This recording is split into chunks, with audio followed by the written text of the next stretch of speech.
트레이드스피드 종목 10 시작을 해보겠습니다. 오늘도 두 분의 전문가님과 각각 5가지 종목씩 총 10가지 종목에 대한 투자 포인트 들어보겠습니다. 90초라는 한정된 시간 동안 종목에 대해서 릴레이로 투자 포인트를 설명해 드릴 텐데요. 종목 보시면서 궁금한 게 생긴 시청자분들께서는 샵 3772번으로 문자 문의 주시거나 유튜브 실시간 채팅창에 댓글 남겨주시길 바랍니다. 저희가 생방송 중에 가격 전략까지 집중적으로 알려드리겠습니다. 오늘 함께 하시는 두 분의 전문가와 인사 먼저 나눠보겠습니다. 주식대가의 오서진 이사, 다올투자증권의 이성웅 차장 함께합니다. 안녕하세요. 반갑습니다. 네, 두 분 새해 복 많이 받으십시오. 새해 복 많이 받으세요. 네, 과연 오늘 두 전문가님께서는 어떠한 종목을 들고 오셨을까요? 종목부터 확인하고 돌아오겠습니다. 먼저 오서진 이사의 종목입니다. JYP 엔터를 시작으로 리파인, 카카오게임즈, EV수성, 오셈 임플란트 이렇게 5가지 종목 준비하셨고요. 이성웅 차장의 종목은 LX 인터내셔널, 파라다이스, 현대로템, 삼양식품, 한도크린텍 총 10가지 종목 준비되어 있습니다. 여러분들은 이 종목들 중에 어떠한 종목에 관심이 가실까요?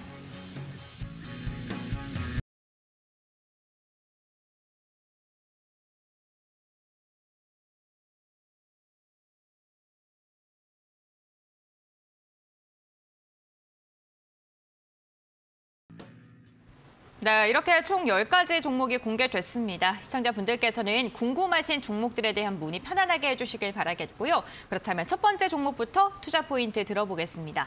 이사님의 종목부터 들어볼 텐데요. JYP 엔터입니다. 사실 개인 투자분들 좀 많이 들어보셨던 종목인 것 같은데 그렇죠. 과연 지난해에 이어서 올해도 52주 신고가를 지속적으로 경신할지 그렇다면 어떠한 부분을 눈여겨봐야 될지 궁금하거든요. 예, 좀 말씀드려보도록 하겠습니다. 네. 자, 일단은 이제 새해가 시작이 됐는데 네. 개묘년 검은 토끼 해에 다들 새해 복 많이 받으시기 바라겠고요. 좋습니다. 올해는 이제 다들 종목 선정도 잘 하셔가지고 수익에 있어서도 점프를 할 수 있는 그런 기간이 되시길 바라겠습니다. 자, 그럼 JYP 엔터 바로 시작을 해보도록 하겠습니다. 자, 사실 올해 가장 기대가 되는 종목들 중에 하나를 꼽자면 이제 바로 엔터주가 아닐까라고 좀 말씀을 드리고 싶은데요. 일단은 국내 엔터사들 이미 K-팝의 인기 영향으로 실적도 상당히 좋아졌고 최근 52주 신고가를 갱신하는 그런 모습을 보이기도 했지만 이제 올해 같은 경우에는 현지와 아이돌이라는 신사업을 통해서 멀티플의 확장을 좀 기대를 해볼 수 있는 그런 종목군들이라고 말씀을 드릴 수 있겠습니다. 관련해서 오늘 소개시켜드릴 JYP 엔터의 경우에는 이제 관련된 사업 분야에서 이제 선도 기업이라고 좀 생각이 되는데요. 지난 20년 말 리주라는 일본 걸그룹을 일본에서 데뷔시킨 뒤에 성공을 시킨 이력이 있고 또 올해 같은 경우에는 미국과 중국 그리고 일본에서 현지와 아이돌을 선보일 계획이라고 합니다.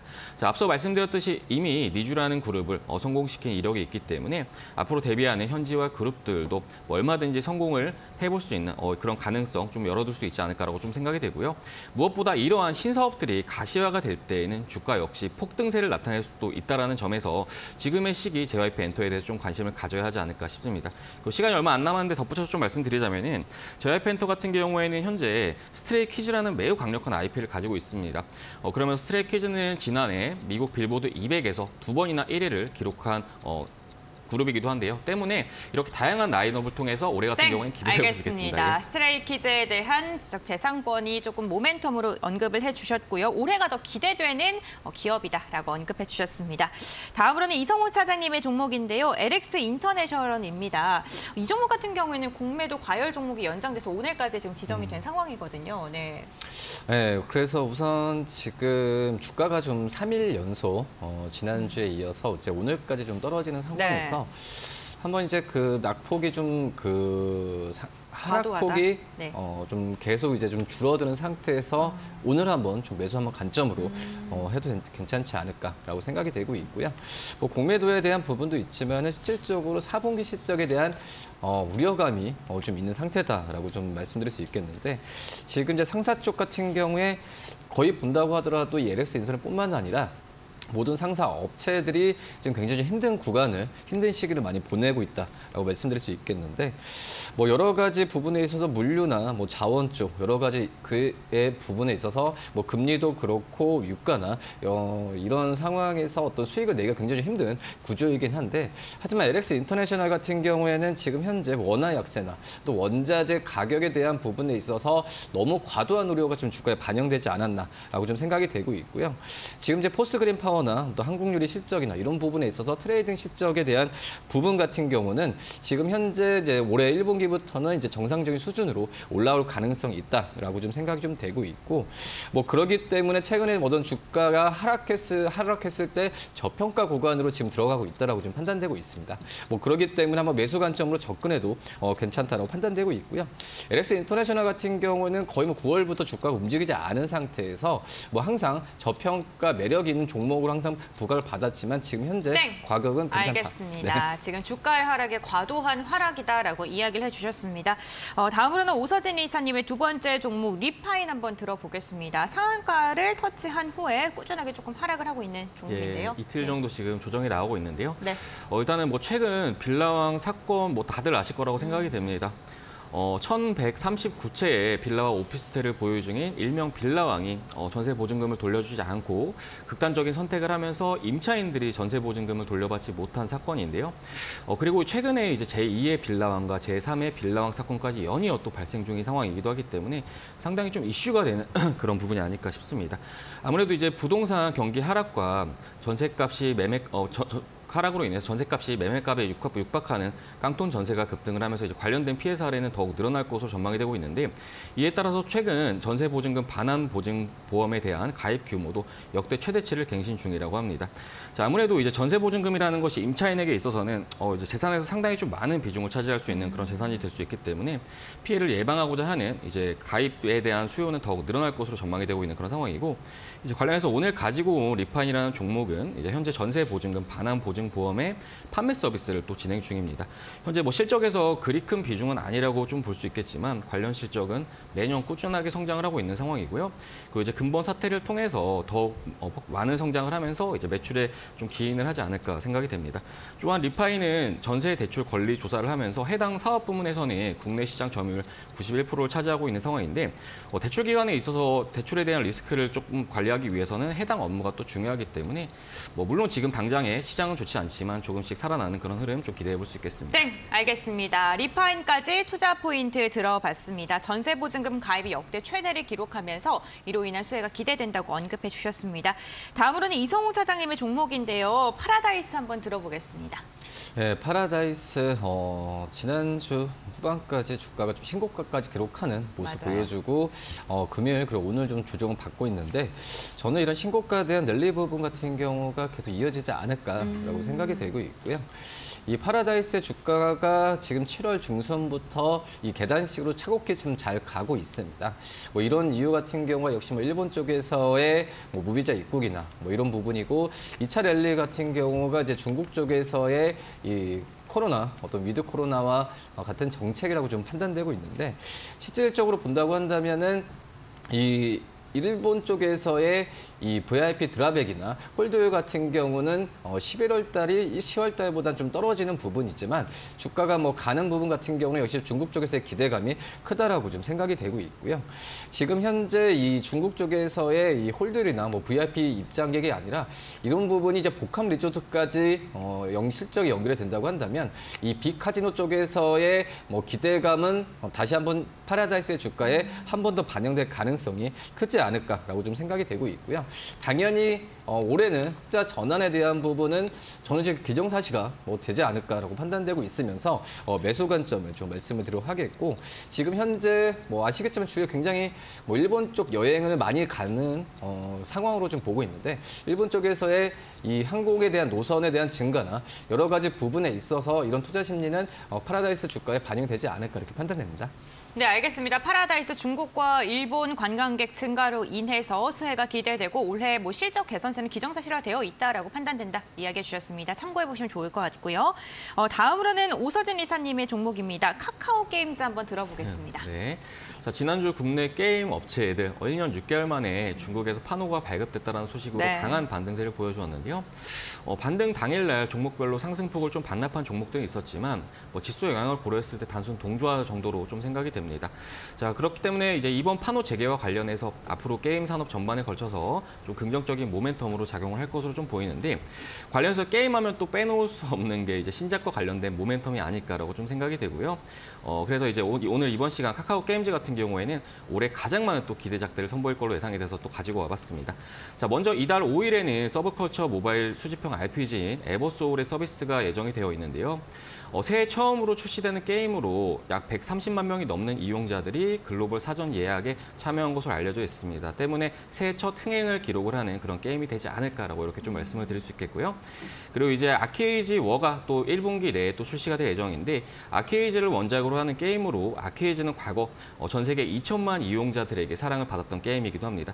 그렇기 때문에 아무래도 이렇게 히트를 쳤던 이력이 있다는 점에서 관련 게임의 향수를 찾는 이제 유저들이 다시금 좀 많이 플레이를 하지 않을까라고 좀 말씀을 드릴 수 있겠고요. 그리고 이제 이어서 또 다른 기대작인 아레스와 가디스 오더도 출시가 되어 있는 상황인데 아레스는 전 세계 다운로드 1억 회를 달성한 다크 어벤져 시리즈의 개발진이 또 개발에 참여한 상당히 이제 기대작이라고 좀 보시면 좋을 것 같고 그리고 가디스 오더 같은 경우에 누적 다운로드 2,500만을 기록한 크루세이더 퀘스트의 개발사 로드 컴플릿이 개발에 참여한 게임이기도 합니다. 알겠습니다. 카카오 게임즈 같은 경우에는 2021년 11월 30일 11월 달에 11만 원을 넘었었는데 지금 현재 구간은 4만 원대에서 움직임 이어가고 있습니다. 과연 이번에 중국 판호 발급을 시작으로 게임주들 반등이 시작될 수 있을지 참고해 보시면 좋을 것 같고요. 다음으로는 이성홍 차장님의 종목입니다. 현대로템인데요. 신년사에서 윤석열 대통령이 또 방산에 대한 언급을 했습니다. 네, 그만큼 모멘텀이 있다고 보시는 거죠? 그렇죠. 어떻게 보면 이제 방사는 이제 작년에 이제 겪어봤을 겁니다. 네. 이제 그 전에는 몇 년 전까지만 하더라도 이 뭐 지정학적 리스크에 의한 뭐 테마로 테마죠. 네.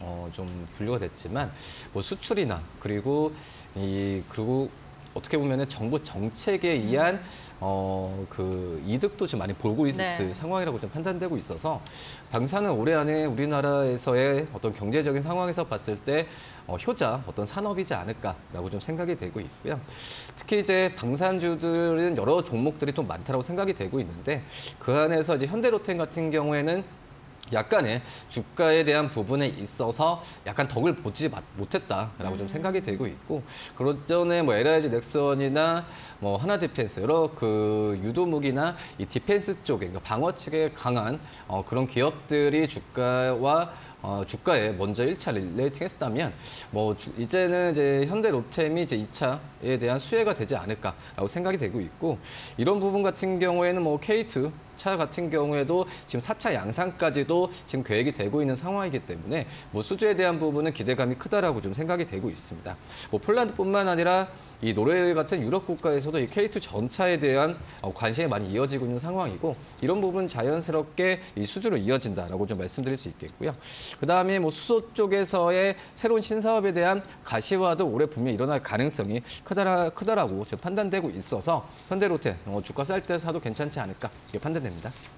네, K방산 같은 경우에는 올해도 20조가 넘는 수출 계약을 맺을 것이다라는 전망이 나오고 있습니다. 과연 수주 모멘텀을 안고 주가가 한 단계 더 도약할 수 있을지 체크해 보시면 좋을 것 같고요. 다음은 오서진 이사님의 네 번째 종목 EV 수성입니다. 이 시간에 좀 많이 이야기를 드렸던 종목인데 드디어 오늘 인공호흡기 관련주들이 상한가에 올라갔습니다. 네, 이제 오늘 코로나 관련주들이 또 선별적으로 이렇게 좀 반등을 주고 있는 상황인데 네. 일단은 코로나 수혜주들 같은 경우에는 사실 딱 이달까지인 것 같아요. 어쨌든 간에 춘절 이후엔 다시금 리오프닝과 관련된 기대감이 좀 높아질 것으로 보이는데 이제 EV 수성 같은 경우에 이제 과거에 전동 지게차와 이제 물류 기계 등을 생산을 했던 업체였습니다. 하지만 이제 지난해 하반기 셀바시온 투자 조합이라는 곳에서 투자가 들어왔고 이어서 이제 회사 내 임원들도 셀바시온 임원들 다수가 배치되면서 또 셀바시온과의 협업 가능성을 기대했던 그런 종목으로 보시면 좋을 것 같습니다. 또 최근에는 회사 상호를 수성 셀바시온으로 또 변경을 한다라고 공시를 했는데요. 셀바시온이라는 회사가 아무래도 또 비상장이기 때문에 뭐 이제 EV 수성을 통해서 우회 상장을 하는 것이 아니냐라는 이런 좀 가능성이 제기가 됐지만 뭐 이 부분을 확신하기는 좀 모호한 부분이라고 생각이 되고 이제 셀바시온의 주력 파이프라인인 코빅실의 유통과 관련해서 좀 연계할 가능성이 있지 않을까라고 좀 볼 수 있을 것 같습니다. 자, 코빅실은 미국 국립암연구소의 연구 개발 지원을 받아서 개발된 제품으로 이제 코로나19 바이러스에 대해서 99% 이상의 중화력을 검증한 비강 스프레이인데요.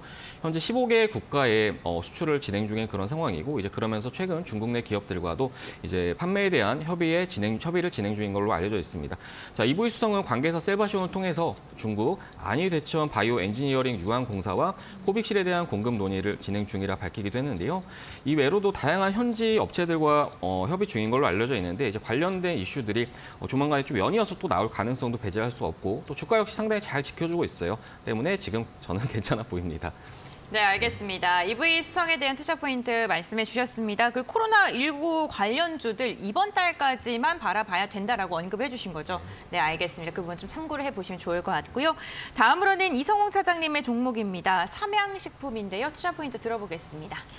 우선 삼양식품 같은 경우에도 뭐 앞서서 말씀드린 파라다이스처럼 어떤 지난주 신고가를 기록했다가 오늘 좀 조정을 받는데 이런 관점에서 매수로 한번 접근해도 괜찮지 않을까라고 생각이 되고 있고 지금 현재 뭐 삼양식품의 주가는 뭐 국내 쪽 내수 쪽 같은 경우에는 라면 가격 인상이나 여러 가지 수혜에 대한 부분은 주가에 좀 반영이 됐던 상태고요. 이제 더 주가에 먼저 반영됐던 게 바로 이제 불닭볶음면이거든요. 지금 삼양식품의 수출의 80%를 차지하는 게 바로 이제 그 불닭볶음면 볼 수 있겠는데 이거에 대한 판매 부분 같은 경우는 주가가 올해 또 상반기 때는 2차 릴레이팅 할 수 있는 가장 좋은 그런 상황이지 않나라고 생각이 되고 이 작년에 삼양식품 해외 매출액이 이 재작년 대비해서 한 거의 60% 이상 올라갔는데 뭐 이런 해외 매출액에 대한 부분은 이제 삼양식품이 중국과 미국의 작년 쪽에 법인 쪽에서의 실적에 대한 기대감인데 이 부분은 영업을 올해부터 더 가속화한다면은 이 삼양식품에 대한 주가에 대한 상승 여력은 다시 한번 나올 가능성이 있다라고 좀 생각이 되고 있고 이 목표 주가 측면에서 봤을 때 이 증권사들이 목표 주가를 16만 원 정도 제시합니다. 근데 16만 원 같은 경우에는 경쟁 업체들이 PER을 18배를 받고 있는 상황에서 12배를 줬을 때 올해 EPS로 봤을 때 16만 원 제시하고 있는데 그렇기 때문에 충분히 이 주가가 현재 12만 2천 원에 대한 부분은 저는 뭐 부담스러운 가격은 아니라고 판단되고 있고요. 지금 뭐 트렌드 같은 경우가 가는 종목에 가는 장세이기 때문에 계속 관심 있게 봐도 괜찮지 않을까. 네, 알겠습니다. 삼양식품 지금 현저하게 저평가 구간이고 50주 신고가를 돌파 후에 이 거래일 이어서 좀 조정을 받고 있지만 오히려 매수의 기회로 삼으면 좋겠다라고 언급을 해주셨습니다. 다음으로는 오사진 이사님의 마지막 종목입니다. 오스템 임플란트 들어볼 텐데요. 오늘 좀 전반적으로 중국 관련 종목들이네요. 네, 맞습니다. 자, 오스템 임플란트 일단 지난해 같은 경우에 참 이런저런 일들이 많았는데 네. 올해는 그래도 좀 꽃길을 걷지 않을까라고 좀 생각이 되는 종목입니다. 네. 자, 일단 오스템 임플란트라는 회사는 뭐 이름에서 알 수도 있듯이 뭐 임플란트 업체로 좀 보시면 좋겠고요. 2009년 이후로 12년 연속으로 꾸준한 외연 성장을 하면서 이제 아시아에서 점유율 1위를 기록 중이고 또 글로벌 시장에서도 4위의 점유율을 기록을 하고 있는 아주 유니크한 종목이다라고 보시면 좋겠습니다. 자, 특히 오스템 임플란트에 대해서 지금부터 관심을 가져야 할 것은 이제 중국 시장에서의 성장이라고 좀 말씀을 드리고 싶은데요. 오스템 임플란트의 중국향 매출은 지난 20년도 1,506억 원에서 21년도 2,272억 원까지 약 51%가량의 성장세를 나타낸 바가 있습니다. 자, 그리고 이제 지난해에도 약 3천억 가량의 호실적을 현재 예상 중인 상황인데 중국 치과 관련 시장이 연평균 15%가 넘는 성장률을 나타내고 있는 중이기 때문에 조만간 중국에서의 매출이 국내 매출을 좀 앞지르지 않을까라고 좀 볼 수 있을 것 같습니다. 그리고 이제 얼마 전까지 이제 우리 임플란트 기업들에 있어서는 중국의 VBP 정책과 관련된 우려감이 있었는데요. VBP는 임플란트 등의 소모품을 중국 정부가 낮은 가격으로 대량 구매하면서 환자의 시술 비용을 낮춘다는 정책입니다. 자, 이 같은 정책 발표를 앞두고 공급 가격 하락에 대한 우려감이 존재하였으나 최근에 정책 발표 이후에 오히려 관련된 불확실성은 해소가 되고 있는 그런 상황이고 동시에 VBP 전체 입찰 수량에서 국내 업체들이 또 50% 이상을 또 차지를 하면서 우리 오스템 임플란트 같은 경우에는 24.4%가량의 가장 많은 또 물량을 또 확보를 했다라고 좀 볼 수 있을 것 같습니다. 그렇기 때문에 시장에서는 P를 내주고 Q를 취했다라는 의견이 지배적인 상황이기도 한데 긍정적이라고 좀 보여집니다. 알겠습니다. 오스템 임플란트 같은 경우 중국의 중앙 집중식 정책에 대한 수혜가 올해는 기대가 된다라고 이야기해 주셨습니다. 다음으로는 이성호 차장님의 마지막 종목인데요. 한도 크린텍입니다. 우선 시가총액이 1,000억 미만이에요. 네. 좀 작은 종목인데요. 네. 그래서 저도 이제 웬만해서는 이제 작은 종목은 잘 안 하는데 네. 한도 크린텍 갖고 온 이유가 이제 지난주에 좀 안타까운 소식이 있었죠. 이제 아메바에 대한 부분에 있어서 이 내수막염 사망자가 나왔다는 얘기가 들었는데 그러면서 이제 뭐 관련 주들에 대한 어떤 테마적인 부분에 있어서 주가가 좀 변동성이 좀 심했는데 그 안에서 종목 고르자는 취지에서 말씀을 드리는 부분이고요. 이 한도 크린텍 같은 경우에는 이제 정수 정수기 필터 전문 회사라고 좀 볼 수 있는 상황이고 거의 뭐 우리나라 대부분의 어떤 정수기 필터에 대한 고객사를 좀 갖고 있는 상황에서 말씀드렸던 야매박 관련 테마주 중에서도 그래도 실적이 흑자를 계속 유지하는 그런 그 기업이다라고 말씀드릴 수 있겠고 지금 현재 뭐 카본블록 필터 같은 경우에는 그 실적의 대부분을 차지하고 이런 부분을 연구와 기술로 개발하면서 실적으로 잘 다시 그 내실을 다지고 있는 상황이라고 좀 볼 수 있겠고요. 앞서서 말씀드렸던 이런 노하우에 대한 부분에 있어서 고객사가 다양하다라는 부분보다 뭐 LG전자 그리고 뭐 쿠코홈시스, 코웨이 같은 이런 기업들이 꾸준하게 몇십 년간 그 고객사로 유지했다는 점에서 봤을 땐 한도크린텍을 이 테마주 안에서 보자라는 것보다도 테마주 안에서 어떤 종목들을 숨겨진 종목들을 발굴하자는 차원에서 좀 말씀을 드리는 부분이고요. 뭐 내년에 대한 부분 같은 경우는 올해보다는 그나마 실적에 대한 기대감을 계속 증권사 높이고 있는 상황이기 때문에 이 한도크린텍에 대한 관심을 꾸준히 가져야 되지 않을까 이렇게 판단됩니다. 네, 알겠습니다. 이렇게 총 10가지 종목에 대한 투자 포인트 들어봤습니다. 그렇다면 두 전문가님께 선정하신 탑픽 종목은 어떤 종목인지 선정을 해볼 텐데요. 먼저 오늘 이사님의 탑픽은 어떤 종목일까요? 예, 바로 카카오 게임즈입니다. 지금 카카오 게임즈 이제 조금 전에 앵커님께서 말씀을 주셨듯이 상당히 주가가 좀 많이 눌려 있어요. 그렇기 때문에 뭐 저가 매수를 하기에 나쁘지 않은 그런 가격권이라고 보이는데 매수가는 43,000원에서 45,000원 정도 좀 잡고 진행을 해보시면 좋을 것 같고요. 그리고 이제 목표가로는 5만 원 정도, 물론 중장기적으로 봤을 때 그 이상도 좀 기대할 수는 있지만 일단 단기적으로 봤을 때 5만 원, 그리고 손절가는 4만 원 정도 이렇게 좀 제시를 해드리도록 하겠습니다. 알겠습니다. 카카오 게임즈 선정을 해주셨고요. 그렇다면 차장님은요? 저는 삼양식품 말씀을 드리도록 하겠고요. 목표가는 15만 원, 손절가는 11만 원 말씀드립니다. 네, 알겠습니다. 이렇게 카카오 게임즈와 삼양식품까지 탑픽 종목까지 선정을 해봤습니다. 올 한해도 뭐 대박나길 바라면서 또 종목 여러 가지 좋은 종목 잘 가져오시길 바라겠습니다. 오늘 이야기는 두 분과는 여기서 마무리하도록 하겠습니다. 주식대가의 오서진 이사, 다올투자증권의 이성웅 차장 함께했습니다. 오늘 말씀 감사드립니다.